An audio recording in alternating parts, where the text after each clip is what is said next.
Президенттік қолдайлы ал кеше ағыткеннен тағатып тыйымды тап şu елге салайын деп отыр. Қамшы Қыдыршайыч коррупциямен күресіп жаңы қаншаға байлап жүріп отыр. Эмне себептен Минтранс өкмөт 30 миллион 40 миллион бөлүшкен. Өзүңөрдөн акча турган болсо хотя бы асфальтыңарды өзүңөр басып, мына ремонтуңарды жасап, чыкый отурсаңар болот. Кечетен бери тазалап, уборка кылып, суу сеп, күлзөмөн сүрдүрүп тазалаганыңар үчүн. Мен автобекеттин жетекчиси, өзүңүз шайлағансыз мени. Деген жетекчи керек. Сөз Ош шаарындагы Кыргыз Республикасынын транспорт жана коммуникациялар министрлигине караштуу Кыргыз автобекети мамлекеттик ишканасынын авто вокзал филиалынын абалы тууралуу болуп жатат. Талапка жооп бербеген автобекет тууралуу буга чейин айдоочулар, жүргүнчүлөр тарабынан бир канча жолу нараазычылыктар айтылып, 27 жылдан бери башкарып келген жетекчисинин кызмат орду каралмай болгон. Бүгүн 2-июнь Ата журт Кыргызстан фракциясынын депутаттары автобекеттин ишмердүүлүгү менен жеринен таанышып, бир катар талаптарды коюшууда. Таксистерден эле алган күндүк выручка 1000 деген машина. Азыр 50 сомдон 100 сомго чейин. Бир күндө эсептегенде мисалы 5000 сомдон 10000 сомго чейин акча түшөт. Айына 3 миллион сом деген сөз. Жылына 35-40 миллион сом деген сөз. Бул ушул жердеги эле мындай ГТО мына көчөдөн эле чогултуп аткан акча. Бул азыр биринчи кезекте автовокзалдын жетекчиси, автобекет, Минтранстын кармушкасы болуп атат да бул жер. Бир тыйынын жебей турган система болуш керек. Жедирбейбиз дагы эми. Ошон үчүн мен мына фракциянын чечимине да киргизебиз. Көзөмөлдөйбүз. Бактырыңыз. Көзөмөл ар бирибиз көзөмөлдө ушул жерди бир мына 6 ай дейин ошондо ноябрда бүтө турган кылабыз ушул жерди. Келгиле биздин фракциябыздын ушу бир чоң салымы ушу болуп берсин. Азыр чечимге катуу киргизелик. Ноябрь айында бүтүрүп келип берген өзүбүз ачып берели. Ушул мен суранам сиздерден. Дагы бир жолу айтып коеюн сиздер. Суранам сиздерден. Жерди заңгыратын цехтин баардыгын кылып көрчү, жерде элге иштеш керек. İşteş gerek de. Жерде ар бир структура мэриядан баштап МВД, Минтранс бүт барды бирикте чечиш керек бул маселени.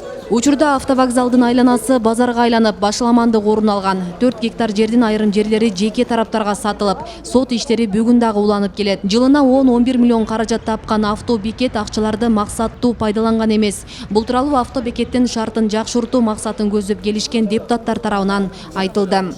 Келгенimiz максаты ушул элге ыңгайлуу шарт түзүү, ушу автобекет боюнча. Көрүп атпайсыңар мына канча деген ушул жерде айдоочулар мына бул бир гана Ош шаар үчүн эмес, бул Жалал Абадтан келген айдоочулар бар, Баткен областынан келген айдоочулар бар, райондун бардык областтын бардык региондун райондорунан келген айдоочулар ушул жерде.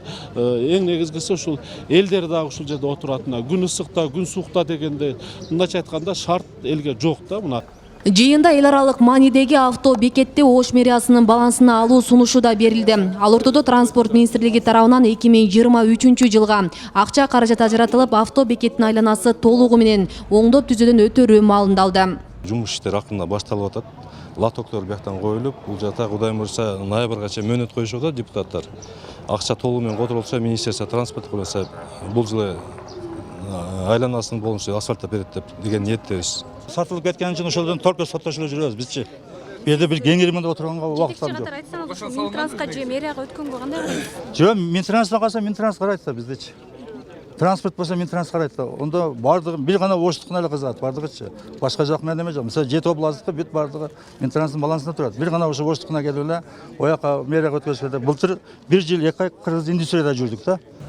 Ата журт Кыргызстан фракциясынын көчмө жыйынында депутаттар Ош шаарынын кире беришиндеги Т кесилишине барып, калаанын Борбордук көчөсүн транспорт тыгындарынан жоюуга багытталган альтернативдик жолунун курулуш схемасы менен таанышышты.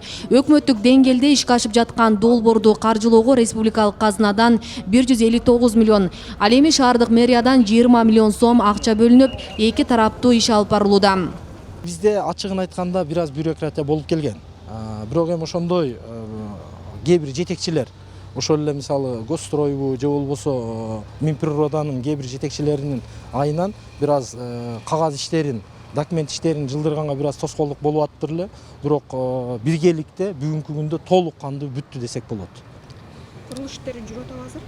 Азыркы күндө бул местный жергиликтүү бийликтин жардамы менен мына өзүңүздөр көрүп тургандай эле бул мондай топурак жол болуп турат, сүрмө иштери болуп туруп, бирок ушул күндө деле канчалык биздин жергиликтүү жашоочулар каттап атат. Менин келген маселем, мен жалгыз бой энемин да. Мындан сырткары эл өкүлдөрүнүн күн тартибине Ош шаарындагы республикалык казынадан каржыланган объектилердин курулушунун жүрүшү менен жеринен таанышуу жана кала тургундарын таза суу менен камсыз кылуу маселесин талкуулоо киргизилген. Көчмө жыйындын жыйынтыктоочу бөлүгү кечки саат 18:00 чейин уланды. Катарыш боюнча сунуш берет элем мен дагы. Асия Сыдыкова, Шахрух Иминжанов, Регион телеканалы, Ош.